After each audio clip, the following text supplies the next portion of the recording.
Hello friends, let us know what happens if we use long term if ACE inhibitors are used for longer time.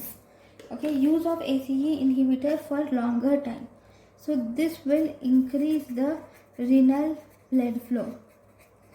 It will increase the renal blood flow without altering the GFR.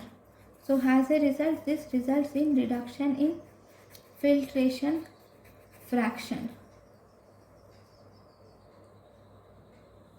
Okay, so this occurs when we use ACE inhibitor for longer amount of time. Right. Thank you for watching.